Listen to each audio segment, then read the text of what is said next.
Phase election కోసం మేము west Bengal వెళ్తున్నాం. నిన్న మధ్యాహ్నం 2 గంటలకు ట్రైన్ ఎక్కినాం.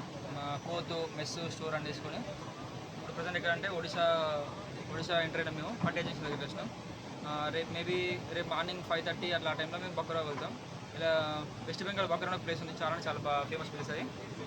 మొత్తం ఈ సఫర్కు కమ్సే కమ్ 24 నుంచి 30 అవర్స్ పట్టే అవకాశం ఉంది. సఫర్ అంటే మొత్తం జర్నీకి 30 గంటలు పట్టే అవకాశం ఉంది.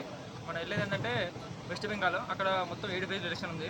7 ఫేజ్ ఎలక్షన్ 4 ఫేజ్ ఎలక్షన్ అయిపోయింది. ఇంకేంటంటే ఇంకొక 3 ఫేజ్ ఎలక్షన్ ఉంది.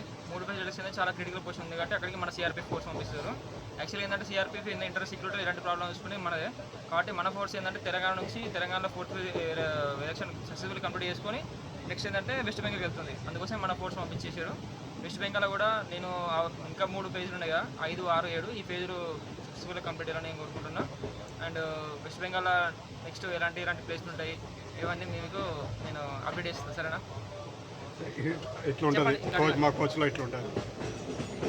స్పెషల్ పే ట్రైన్, ఇది స్పెషల్ పే ట్రైన్. ఇలా మొత్తం 10 కంపెనీలు ఉన్నాయి. ఇలా ఈ 10 కంపెనీలు ఏంటంటే ప్రతి కంపెనీ మెస్, స్టోరు, యాక్టిఆర్, అమ్యునిషన్ సంబంధించి సపరేట్ ఉంటుంది. ఇలా వేరే సివిలియన్స్ కానీ బయట వేరే వర్క్ చేస్తూ ఎంట్రీ కావాల్సిన అవసరం ఉంటుంది. ప్లస్ కారు కూడా. ఇది only special pay, only for army and CRP.